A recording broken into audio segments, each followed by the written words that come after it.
हमें जो हमारे एल्काइल सब्स्टिट्यूएंट होते हैं हमें उनके बारे में पढ़ना है, मतलब कि उनके क्वेश्चन करने हैं। अब सबसे पहले हमारे पास क्या है, एन एल्काइल।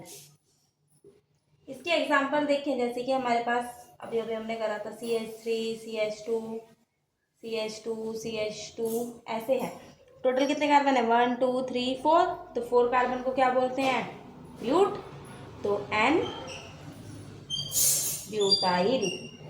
और ठीक इसी तरीके से क्या है हमारे पास, CH3 CH2 CH2 कितने कार्बन हुए, 1 2 3 4 5 6। तो 6 पहले तो एन और क्या है, हेक्साइल है, क्योंकि एक हाइड्रोजन यहाँ से हटा हुआ है। अब हमारे जो सेकेंडरी एल्काइल है, अगर हम सेकेंडरी एल्काइल को देखें, ये तो हमारा 1 पॉइंट हो गया था, लेट्स सपोज सेकेंड में हमें देखना है सेकेंडरी एल्काइल। जैसे कि जब हमारा सेकेंडरी कार्बन से एक हाइड्रोजन हटेगा तो उसे हम सेकेंडरी एल्काइल बोलेंगे। ये है, ये सेकंड पोजीशन है, यहाँ से हमारा हाइड्रोजन हट गया तो इसको नाम क्या होगा, सेकेंडरी एल्काइल। या फिर हम इसको नाम क्या लिखेंगे, 1 2 3 3 है सेकेंडरी प्रोपाइल। और एक नाम इसका ये भी होता है आइसोप्रोपाइल, एक मिथाइल ग्रुप अगर यहाँ से हाइट वो हटा हुआ है ना, इसलिए। अब जैसे कि अगर इसका नाम मैं आपसे पूछूं तो क्या होगा, CH3 CH2 CH3।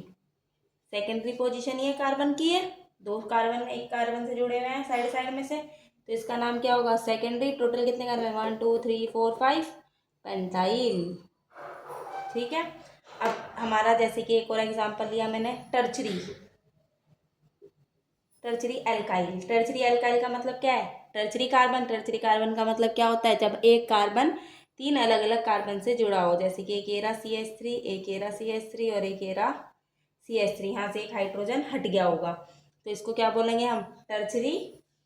टोटल कितने कार्बन है, 4, तो ब्यूटाइल। ठीक है। अब अगर हम एक और एग्जांपल लें, जैसे कि टर्चरी ब्यूटाइल पता चला, जैसे कि ये है CH3 CH3 C2H5। टोटल कितने कार्बन है, वही है, टर्चरी है। एक कार्बन 3 कार्बन से यहाँ से एक हाइड्रोजन हटा हुआ भी है। टोटल कितने कार्बन है, 2 3 4 5। तो इसको क्या बोलेंगे, टर्चरी पेंटाइल। अब हम आइसो एल्काइल और नियो एल्काइल के बारे में पढ़ेंगे। अब आइसो एल्काइल का अगर हम एग्जांपल देखें, जैसे कि CH3 CH2 इसका नाम क्या होगा, आइसो। टोटल कितने कार्बन है इसमें, जैसे कि हमारा आइसो है, अगर मैं इसको लिखूँ, यही तो है सेकेंडरी पोजीशन पे हमारे क्या है, मिथाइल ग्रुप है CH3 CH, यहाँ पे क्या है मेरा CH3 और यहाँ पे मेरा क्या है CH2, यहाँ पे क्या है एक हाइड्रोजन हटा हुआ है, तो इसका नाम क्या होगा, आइसो। और टोटल कितने कार्बन है, 4, तो इसको क्या बोलेंगे, आइसो ब्यूटाइल। ठीक है। ऐसे ही CH3 CH, यहाँ पे एक H है इसके साथ वाला, 1 2 3 4, हाँ। फिर क्या होगा, CH2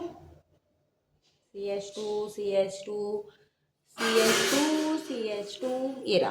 टोटल कितने कार्बन है, 1 2 3 4 5 6 7, 8 कार्बन है, तो आइसो ऑक्टाइल। और एक इसका आईपीएसी नेम भी होगा।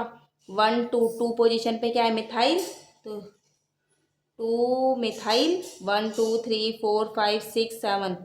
7 को क्या बोलते हैं, सेप्टेन या फिर हेप्टेन। और इसका नाम क्या होगा, 2 मिथाइल प्रोपाइल सॉरी, और ये हेप्टाइल और हेप्टाइल। अब हम नियो एल्काइल के एग्जाम्पल पढ़ेंगे। जो हमारा नियो एल्काइल होगा, जैसे कि CH3 यहाँ पे क्या है मेरे पास, ये है, इसका नाम क्या होगा, नियो पेंटाइल। 5 कार्बन है तो इसको क्या बोलेंगे, नियो पेंटाइल। अब जैसे कि एक और एग्जांपल अगर मैं ले लूँ, ये रहा CH3, ऊपर भी एक CH3 नीचे भी एक CH3, यहाँ पे मैंने ले लिया C2H5। टोटल कितने कार्बन है, 6, तो इसको क्या बोलेंगे, नियो हेक्साइल। हमने आज बहुत बेसिक्स टर्म्स के बारे में पढ़ा कि ये नियो आइसोएल्काइल क्या है, प्राइमरी सेकेंडरी, एक हाइड्रोजन हटता है तो आई लगता है, दो एल्डाइन। इस तरीके से हमने काफ़ी सारे पढ़े कि अल्फ़ाबेटिकल नेमिंग होती है। एल्केन की अगर सीधी चैन होती है, स्ट्रेट चैन होती है तो एन ब्यूटेन, एन हेक्सेन। इस तरीके से हमने पढ़ा। आइसो एल्केन का मतलब क्या होता है, जब हमारे एक स्ट्रेट चैन में हमारा एक मिथाइल ग्रुप आ जाता है। नियो एल्केन का मतलब क्या होता है, हमारी कार्बन की स्ट्रेट चैन में जब हमारे दो मिथाइल ग्रुप आ जाते हैं। आज हमने बहुत बेसिक सी आईपीएससी नॉर्मली कहेंगे हम नेमिंग के बारे में थोड़ा सा जाना। अब हम जो हमारा नेक्स्ट लेक्चर होगा, नेक्स्ट क्लास होगी, उसमें हम पढ़ेंगे कि जो आईयूपीएससी का मेन नोमेनकल्चर होता है उसके बारे में पढ़ेंगे। एल्केन किस तरीके से रिलेट करते हैं, हम नंबरिंग किस तरीके से लाते हैं, उसमें हम डबल बॉन्ड, ट्रिपल बॉन्ड, हर चीज़ के बारे में पढ़ेंगे। Thank you.